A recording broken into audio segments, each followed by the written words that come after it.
Tonight's headlines: U.S. forces policing a very dangerous Iraq are ordered to stay longer. Millions of U.S. taxpayers won't get the rebate they're expecting. Also tonight, investors in search of high returns trusted their life savings to this company. What happened next is tonight's Eye on America. They're not just for fun. Some video games may improve your visual skills. And celebrating the centennial of an American institution. 100 years of Bob Hope.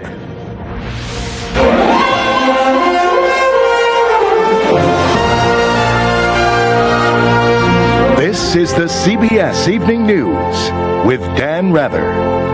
Good evening. Dan is on assignment. I'm Jane Clayson. 4 weeks after President Bush declared major combat operations in Iraq over, yet another American soldier was killed today in an ambush north of Baghdad. American forces are coming under attack almost daily. And now, with violence still out of control, the word has gone out that fewer U.S. troops will be coming home anytime soon. CBS's David Hawkins reports from Baghdad, where the streets remain very dangerous for soldiers and civilians alike.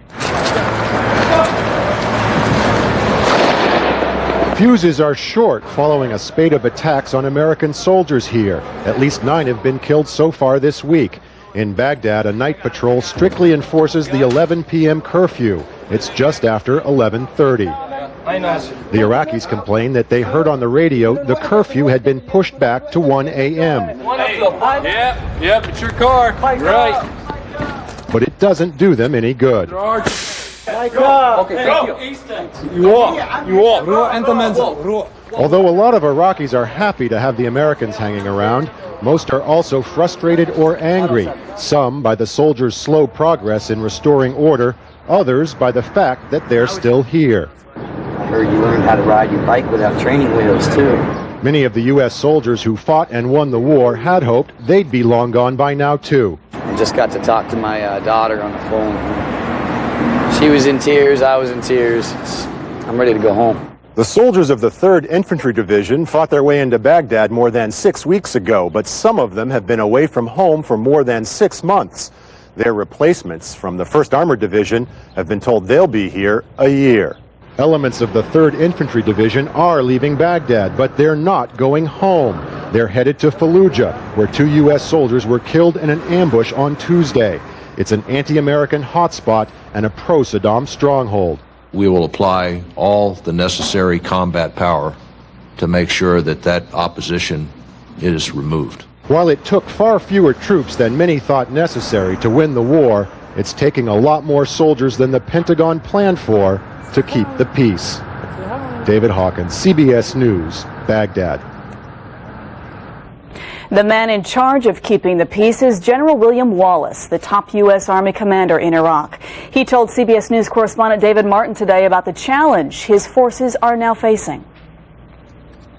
After a morning of briefings, General Wallace sat down for an interview with CBS News in which he said the battle against diehard Saddam supporters is turning into urban guerrilla warfare. Today we're dealing with an enemy that seems to be falling into the population, taking advantage of his ability to meld into the population. Besides defeating the enemy, Wallace must also protect Iraqis from themselves. Sir, this is General Mack. Assalamu alaikum. At a Baghdad police station, he met with the chief of police to go over a plan to turn the streets back to the Iraqi police in 90 days. Letting the American MPs go home in August. Then he went out for a reality check on the streets of Baghdad. You got to be different from most people walking the streets of Baghdad. This is your problem. Well, that's true. That's true. And if it wasn't my problem, I wouldn't be walking the streets of Baghdad trying to get a reality check on the problem. At a row of shops where the only reliable electricity comes from a sidewalk generator, he got an earful. The house is so hot that we need to sleep in the roof, but we can't go to the roof because people start, firing, and we end up going back inside the house. Even the taxi cabs, when they take in their customs, they have to check them, make sure they don't have no weapon. Wallace himself is not safe on these streets since he is a prime target for any lurking Saddam supporter. Are you worried about your security out here? But I can't command these soldiers unless I'm willing to take the same risks that they do. You feel safer walking these streets today than you did that first walk? Oh, absolutely. Absolutely. No question about it. That first walk was days after the war ended, and Wallace needed a bodyguard not of soldiers, but of tanks and armored vehicles. That is how progress is measured in Baghdad. David Martin, CBS News, Baghdad. President Bush leaves tomorrow on a trip to Europe and the Middle East. In Jordan next week, he'll attend a first-of-its-kind peace summit with the prime ministers of Israel and the Palestinians, who held preliminary talks tonight in Jerusalem. At that meeting, Israel's Ariel Sharon demanded again that the Palestinians crack down on terrorists. But Richard Roth reports on the toughest issues, neither side yet seems willing to budge. Aggressive security like this is what Israel's demanding from the Palestinians. But this is only practice by a Palestinian anti-terror squad in training. The men are unarmed. If they carried guns, says one, they're sure they'd be shot by Israeli troops who control every access point to this town. Israel said it will withdraw its troops from Palestinian towns if Palestinian authorities are prepared to enforce security. This is supposed to demonstrate they have the ability to do that. But the Palestinian responsible for West Bank security says he's not ready to implement it. Why should we do this? Why should I do this? I thought it was your responsibility. It might be my responsibility when I have the sovereignty. When you have sovereignty. Yeah. Yet just hours before Palestinian Prime Minister Mahmoud Abbas met tonight with Israel's Ariel Sharon, a handful of Israelis was claiming sovereignty on a new patch of the West Bank. Sharon's government did nothing to discourage the newest settlers, and some Israelis say that's no surprise. He cherishes them. You know, he tells them, you're the best of the best. You're the cream de la cream. And now he's going to tell them, you have to leave your houses. Will he? I doubt it. The roadmap that requires Palestinians to stop terror obliges Israel to stop expanding settlements. But so far, neither side's delivered more than a show of good intentions. Richard Roth, CBS News, Ramallah.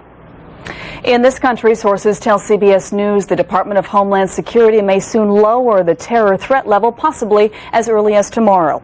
It was raised last week to orange, meaning a high risk for a terror attack. It would be lowered to yellow, meaning an elevated risk. Now to taxes and the economy. In a new CBS News poll, less than a third of those surveyed favored tax cuts as a way to improve the economy, while more than half support reducing the federal deficit. And as Bill Plant reports from the White House, it turns out the tax cut the president just signed will not help many who need help the most. Carlicia Remy earns just above the minimum wage, the kind of taxpayer the president says he wants to help. But she won't be getting that refund check the president says is in the mail. An 11th hour change in the tax bill prevents millions of low-income working Americans like Remy from receiving an extra $400 child tax credit. I definitely could have used the money for rent, for food, for Pampers. Remy is one of millions of taxpayers who are not eligible for the additional child tax credit because tax writers, looking for ways to keep the tax bill from going higher than $350 billion, dropped a proposal to raise the amount of money which could be refunded to low-income earners. As a result, families with higher incomes up to $110,000 will get the increased child tax credit. But many families with incomes between about $10,500 and $26,600 will get nothing. We were very disappointed that there's room in this tax cut to give $1,000 to all but these families, when the vast majority of these families go to work every day and are playing by the rules. The Center on Budget and Policy Priorities estimates that there are 12 million children who would have benefited from an increased refund. The White House concedes there are low-income families who won't benefit, but argues that it wasn't the president's fault. Well, as the president said, he doesn't get everything that he wants, and if this provision had been included, the president would have signed it. Carlicia Remy doesn't care who's to blame. I just think it's ridiculous. I can't believe that they would give money to the rich when the poor need so much. I can't understand it. But the White House, in addition to passing the buck to Congress, also points out that many of the families who will miss out on the $400 child tax credit already pay little or no income tax. Jane? Bill Plant at the White House. Bill, thanks. Coming up next on the CBS Evening News, talk of betrayal as trusting investors see their life savings and their dreams disappear.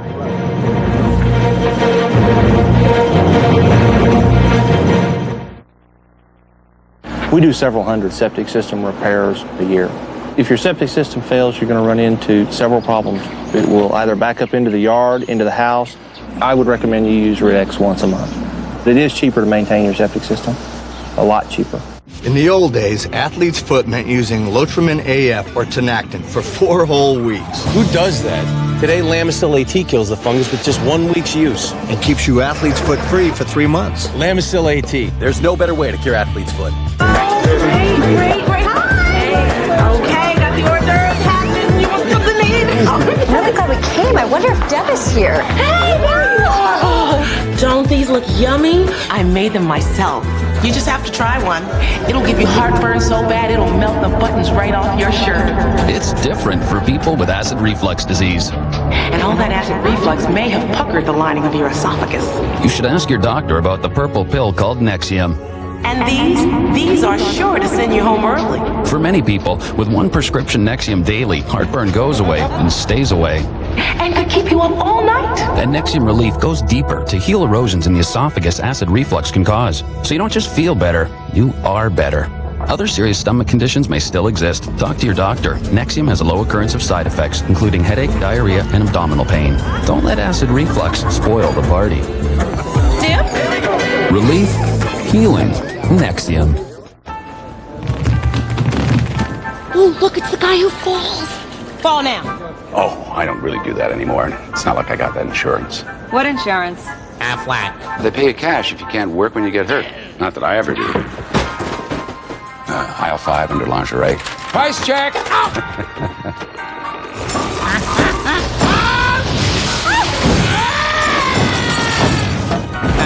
Ask about it at work. Aflac.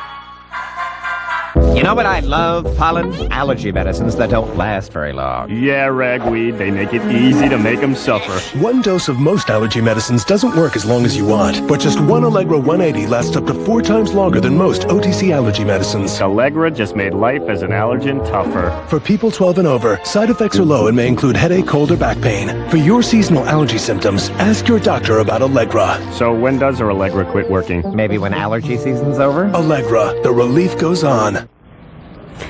Mortgage rates fell again this week to a record low 5.31%. Low interest rates are good for borrowers, but not for savers. So people in one South Carolina community jumped at the high returns promised by a trusted, homegrown institution. But their trust was misplaced and their life savings lost, as Mika Brzezinski reports in tonight's Eye on America. In Pickens County, South Carolina, this company was king. We felt our money was safe. 4 branches and almost 40 years in business, the mortgage lending company was a place where people here could grow their money faster than at the local bank. Carolina Investors was a cornerstone in the community, and its CEO, a hometown hero. We knew Earl Morris personally. Earl Morris Jr. was the former state controller, the former lieutenant governor, even had a highway named after him. He knew how to handle money. Nobody's going to lose money. So when word spread that the company was in trouble, it was Earl Morris who personally assured investors, Thank the Lord, their money was safe. We are not going into bankruptcy. But days later, that's just what happened. On April 9th, Carolina Investors filed for Chapter 11, and 8,000 investors were wiped out. How much money did you lose, Magdalene? Over $36,000. We lost a little over $200,000. I lost 90% of our life savings. Lost $160,000. A substantial amount. Can you give me a job, somebody? How many of you lost your savings in Carolina Investors? It was a devastating blow to the people of Pickens. We'll sell all the plant material. Selling everything. Mm-hmm. Larry Madden is now selling off his business just to get by. When his daughter Carrie was hit by a drunk driver, he needed to pay off a mountain of medical bills. So he put all of his money into Carolina Investors, where the return consistently had been 8%. He's now 100% broke. So to face your wife and family and say we have to start over, what was that like? It was hard, very hard. In fact, more than half of the people of Pickens lost some or all of their money in Carolina investors. Total losses, $275 million. Which that's over $250 million with a B that's taken out of a small community. With abandoned mills and more businesses due to shut down, it was the last thing this little town needed. It's going to be tough. It's going to be tough, no question about it. Tough also to find out who's to blame. Every bankruptcy hearing draws a huge crowd, but few answers. Is there any hope for the people behind you who some have lost everything to get money back? I certainly hope so. Yes, I believe that there is hope for them to get some money back. How much remains to be seen. Attorneys for Earl Morris say he didn't lose the money and suggest investors look to the company that bought Carolina investors and to this man. What happened to their money? Where is it? Is it gone? The search for the money and what happened to it tomorrow. In Pickens, South Carolina, I'm Mika Brzezinski for Eye on America. Coming up next on the CBS Evening News, a proposed change in media ownership rules could change what you see on TV. Millie lost $500,000 when this mortgage company folded. So where's her money? Maybe the former CEO knows. Eye on America tomorrow on the CBS Evening News with Dan Rather. That was me. My achy joints made it hard for me to get around. So I tried OsteoBiflex. It safely lubricates joints and rebuilds cartilage. So over time, you're more flexible and comfortable. OsteoBiflex. Put some life back in your joints. A few years ago, I get this pain. It's no big whoop, just a little heartburn. Yeah, a burning, piercing fireball right here. So I cut down on the foods that bother me. I change my diet. I work out. Even my mom tries to help. Son, try sleeping on an incline. So I slipped some 2x4s under my bed. Oh yeah, my wife really loved that one. Then I started drinking that chalky stuff, popping acid reducers, and it all helped, but the pain keeps coming back 2-3 days a week. Okay, finally visit my doctor. He says it's acid reflux disease and prescribes Prevacid to help prevent the acid and heal the damage. So I take it like he says, and guess what? It really helps stop the acid pain. How's that for a happy ending? Prescription Prevacid actually helps prevent acid where it starts by turning off many of the pumps that produce it. Prevacid has a low occurrence of side effects such as diarrhea, abdominal pain, and nausea. Other serious stomach conditions may still exist. Ask your doctor for more information and if Prevacid is right for you. Help prevent the acid with Prevacid.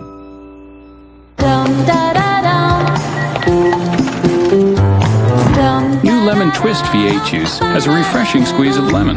It's another way to get your full serving of vegetables. Sometimes it's the only way. New Lemon Twist V8. What you should know about smoke and fire alarm sensing technologies from the makers of First Alert products. Certain sensing technologies react differently to certain types of fires. Photoelectric sensing technology is generally more sensitive at detecting smoldering fires, while ionization sensing technology is generally more sensitive at detecting flaming fires. Protect your family with both sensing technologies, either separately or in a dual sensing alarm for the maximum in fire safety protection.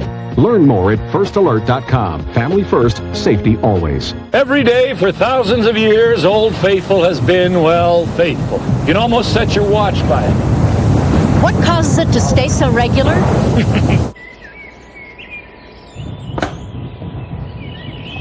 Stay regular with Metamucil Daily Fiber Therapy. It works with you, naturally. We just can't say. Get regular, stay regular. The natural way. Now available in powder, wafers, and capsules. The FCC will decide on Monday whether to ease restrictions on the number of TV stations any single company may own.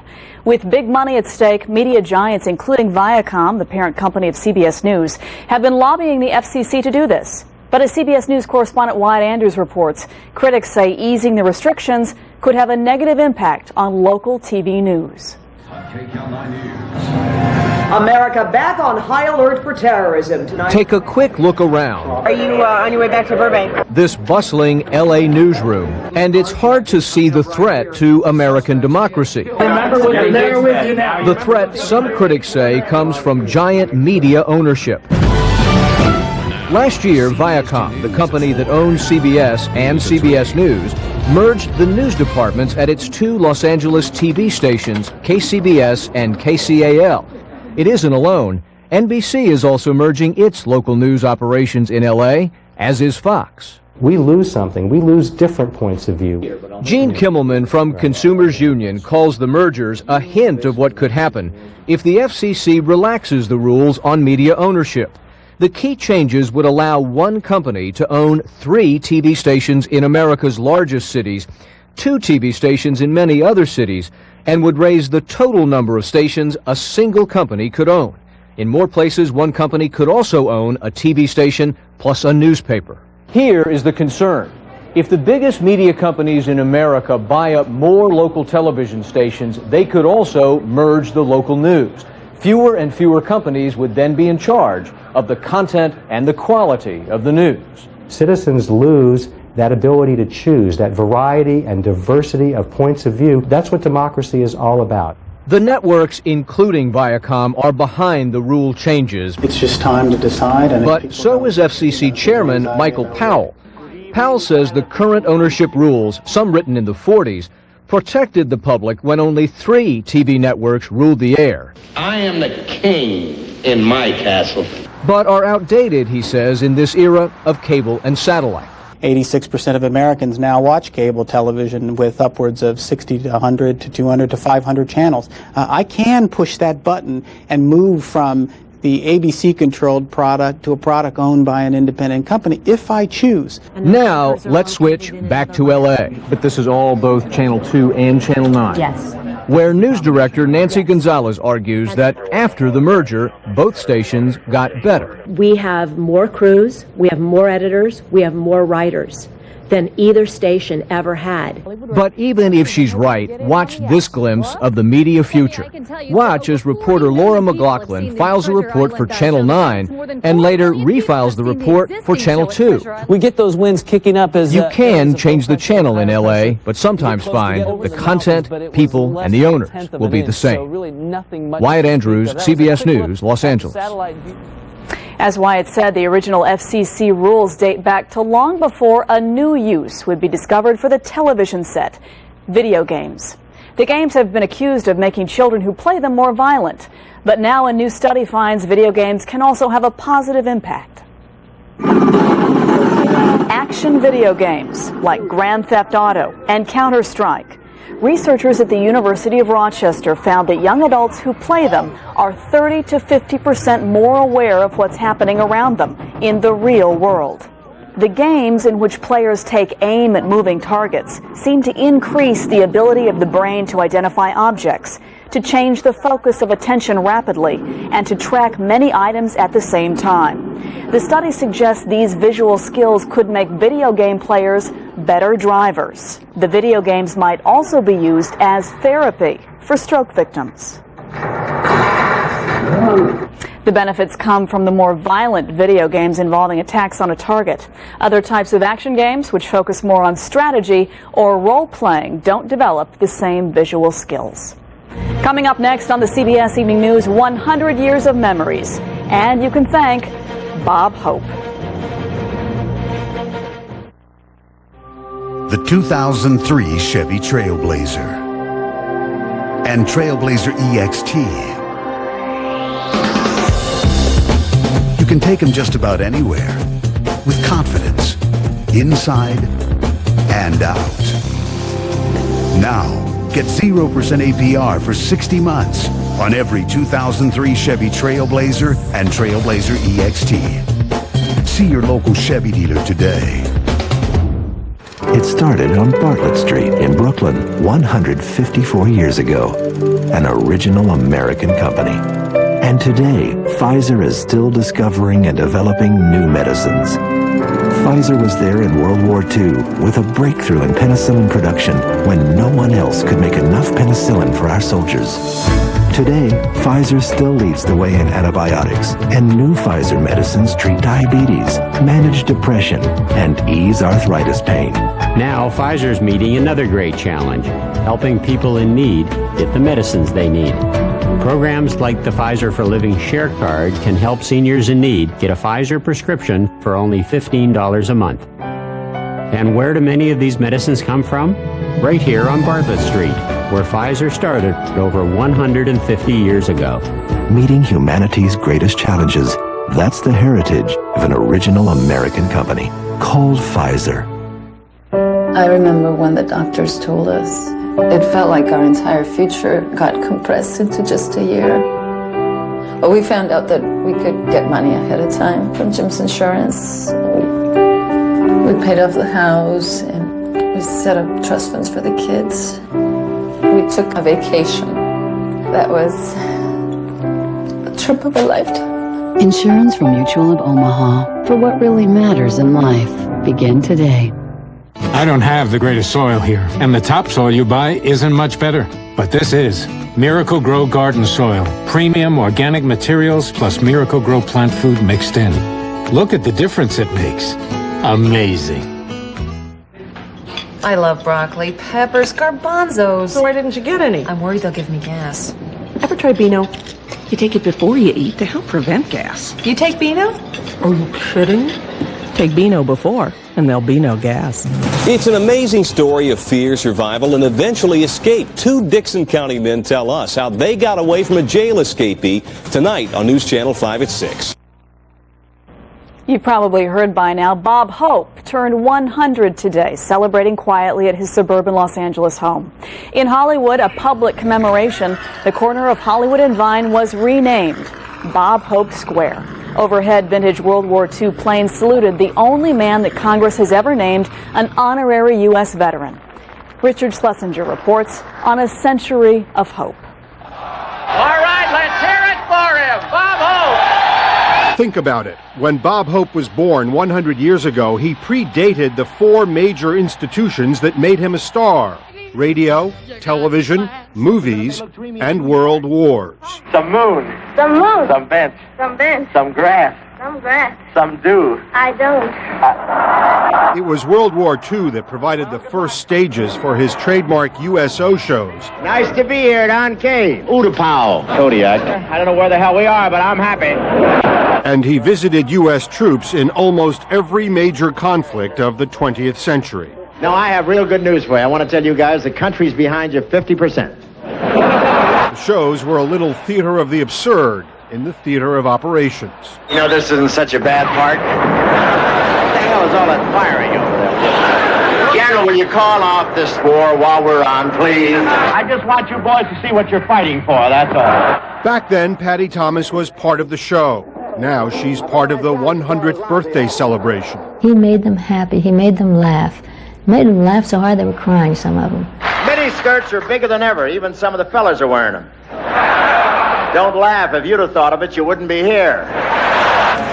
Hope hasn't been seen in public much since June of 2000, when he was in the hospital and very frail. Now, his friends and family do most of the talking for him. Not many people that get to be 100 and have had the kind of life that he's had. He didn't smoke, he didn't drink. I mean, he may live another 100. Bob Hope always wanted to outlive his grandfather, who died shortly before his 100th birthday. It's taken him a century to do it, but today he finally reached his goal. Richard Schlesinger, CBS News, New York. And that is the CBS Evening News. For Dan Rather, I'm Jane Clayson in New York. Thanks for joining us. Good night. For news 24 hours a day, log on to cbsnews.com.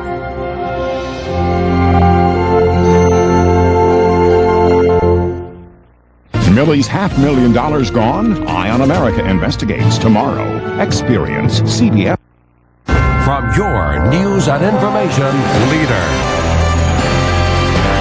This is News Channel 5 at 6. Good evening, everybody. I'm Scott Couch. Chris Clark is off tonight. Topping our news, a remarkable tale of survival.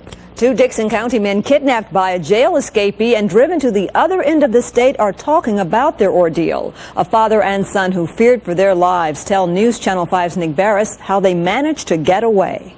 61-year-old Doy Taft admits he's got a bad ticker. I'm not in good health. I've got a heart condition. He works in his wood shop with his son Randall and tries to avoid excitement, but there was no avoiding it Wednesday when an escaped convict walked in.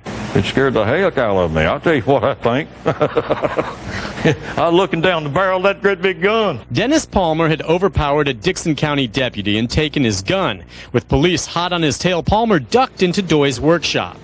We thought that he was delivering something, that we was getting a delivery of something. So when we come over here to talk to him,